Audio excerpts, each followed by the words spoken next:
Hello, and welcome to the Sunday meditation at the Light Institute of Galisteo and the Sanctuary of Light. For those of you who are joining us for the first time, we divide this meditation into 3 parts. In the first part, we start by asking our higher self to take form so that we can align in all levels of our consciousness that vibration is nourishing us from a cosmic source level. So we'll ask it to take form, we take it into our body, and then I'll make a little sound so you can push the button on your apparatus and sit in meditation for as long as you like. In the second part of the meditation, we reach up into the cosmos with our consciousness and we draw down a beautiful beam of pure white light down through the top of your head, down into your stomach, your solar plexus. This is the center of the emotional body. And from there, we exhale and extend that white light out across the planet, illuminating energies, higher octaves for our planet, back up into the sky. And then you just keep drawing that white light down as you inhale, exhaling it out across the planet and back into the cosmos. And that simple breathing will bring you into a deep state of meditation. Another The third part of our meditation, people suggest how we can take our meditative higher state and extend it out into the world. And that changes each week. This week, here in the United States, today is Father's Day. So we're going to be sending light to all of the fathers of this planet, that they may experience the highest octave of their fathering energy. It's important to remind you that even if you're a female, you're half your father. Even if you've never had children, you may father an idea, or you may father an animal. And so we have that essence in us, all of us.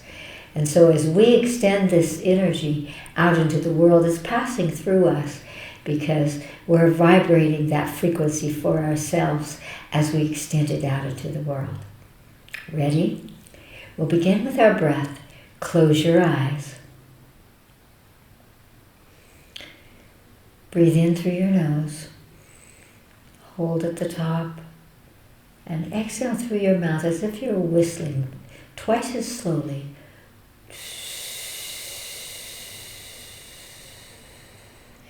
This slows your brain into an alpha meditative state.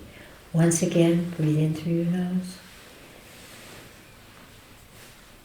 Holding and exhale very slowly.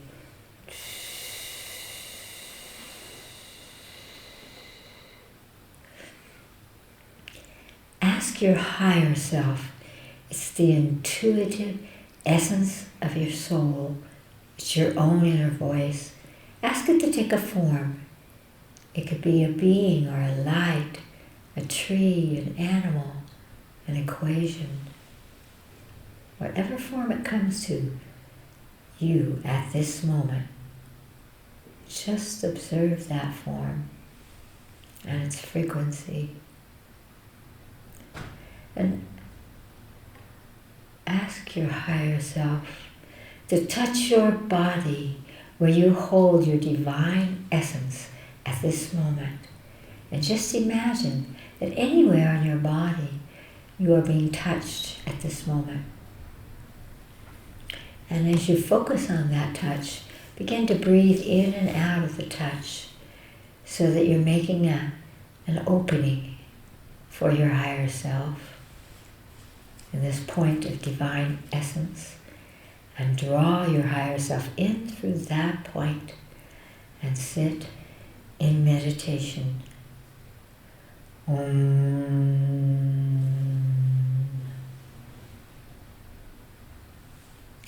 Reach up into the cosmos and imagine that you're drawing down a beautiful beam of pure white light down through the top of your head, down into your stomach, your solar plexus, and as you exhale, laser the white light out, stretching out your presence, your auric field, extending it out across the planet, back up into the sky.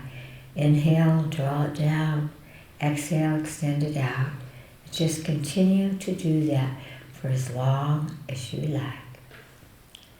Om.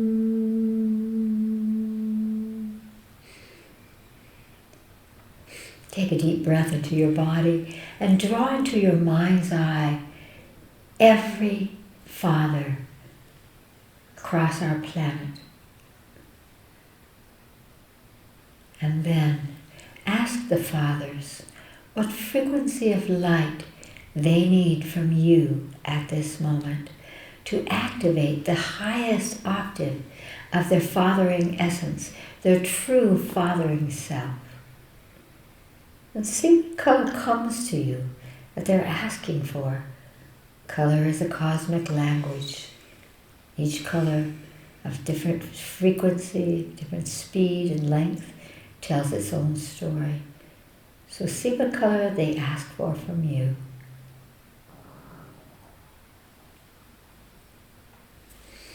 And now reach up into the cosmos and pull down exactly that tone, that color, down through the top of your head, down into your solar plexus, and laser out that frequency of light, that color, to all of the fathers on our planet. And feel that energy, that color continue to flow down through you and out to them. Feel as if they're receiving it. And it's opening them, quickening them. Just continue to extend that until you feel a shift, as if they had all received this beautiful gift of light to activate their true fathering essence.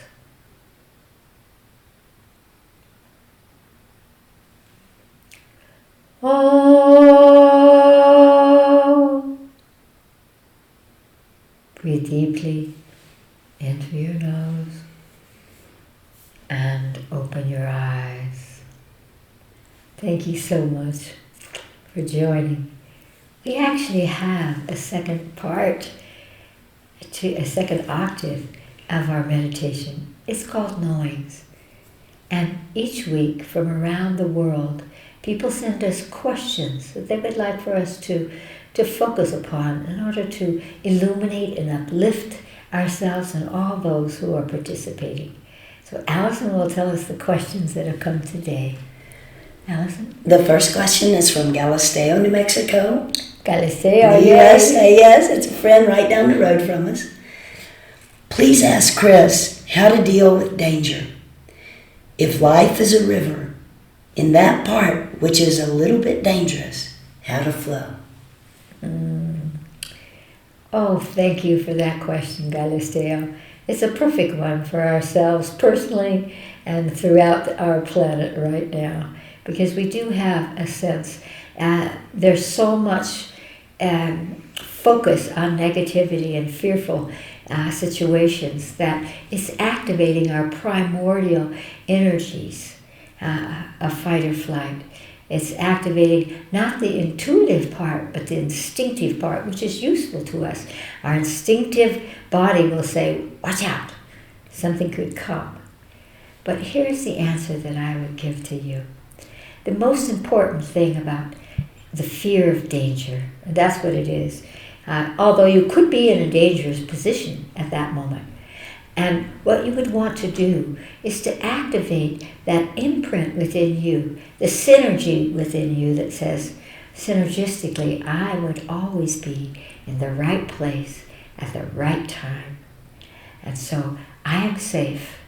I am safe because I am in the right place at the right time. And we can trust that. We can trust our higher selves to never put us in a place of danger unless there's a lesson that will serve our evolution.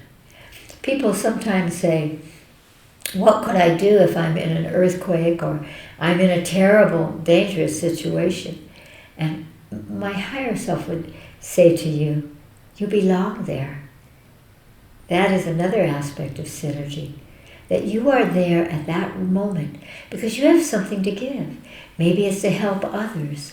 Maybe it's to uphold something. Maybe it is to do something with your body.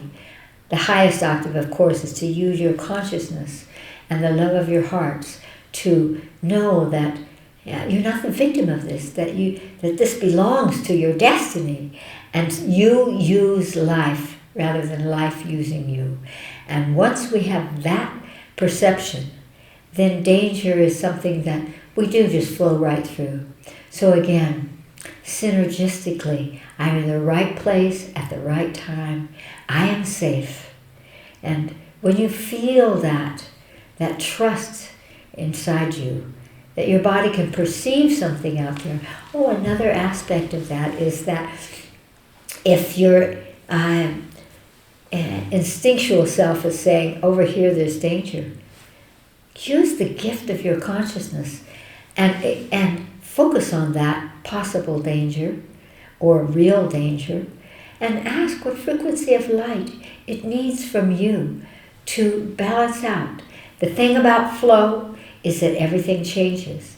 So there may be a moment of potential danger, and if you hold that power of synergy, you can feel that you will pass right through it. Danger will not sit there and wait for you. It will dissolve away. Thank you, Galisteo.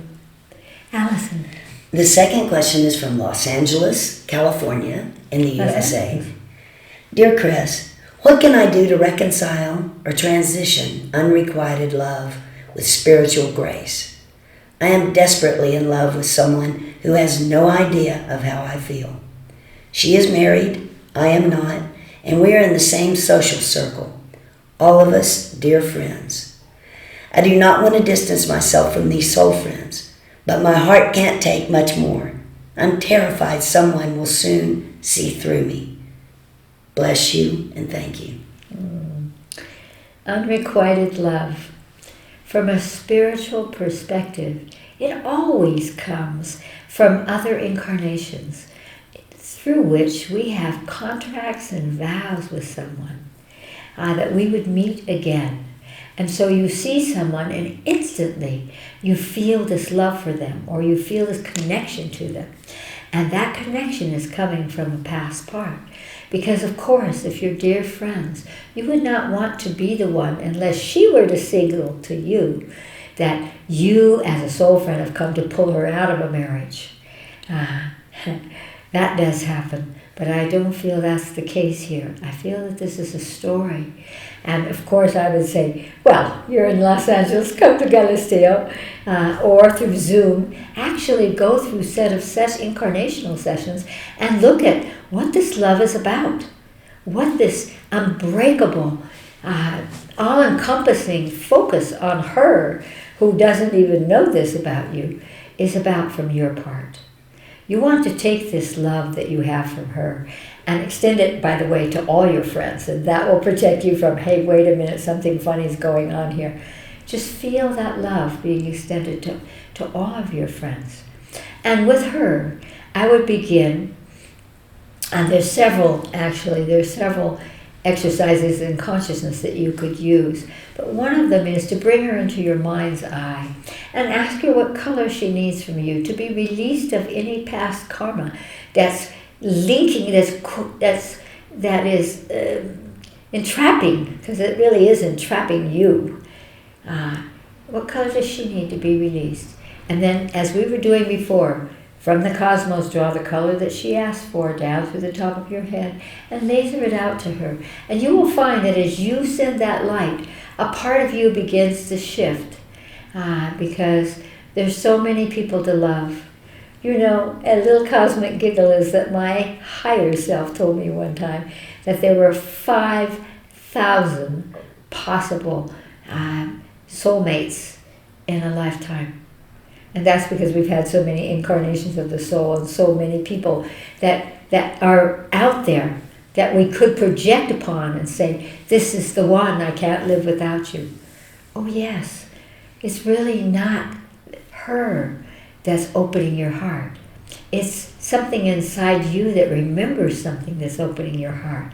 So you use that rather than waiting for her to notice you.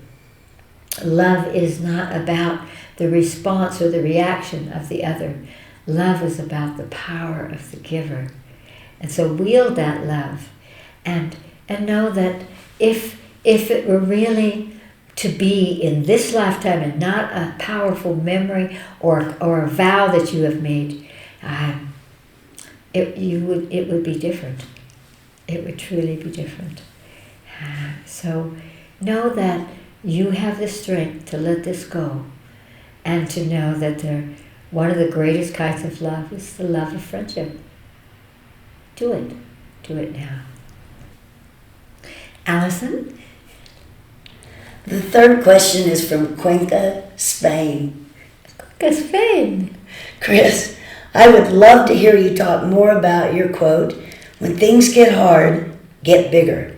I know this will be helpful to our world.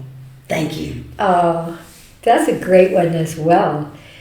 And what my higher self meant by that, I did a whole workshop about adversary situations and anxiety and all of these things that come into our life that we magnetize to us that seem to be overwhelming. And my higher self said, when there is that, instead of getting smaller and being overwhelmed by that, get bigger. And getting bigger means rise up and look at it. If you were to imagine that you rose up and this little situation here becomes a small dot, as you get bigger, you would see that it's not the whole story. And it is true that everything is connected to everything, but you want to realize that it's just a small thing. And as we were working on before, this too shall pass. And so you can simply, what color do I need to give this to shrink it, to go beyond it? And so what my higher self is talking about is the power of moving forward. And that moving forward is always a moving upward. And that's what the bigger is. Get bigger, get above, get into your cosmic state. Talk to your higher self. Allow your consciousness, this is true for this unrequited love too, to focus elsewhere. To extend it a light, to extend it an energy, and place your consciousness on something that serves you, that supports the power you have to feel that you have choices, and above all, magnificent creativity that will come to the fore when you need an answer. Trust the cosmic giggle.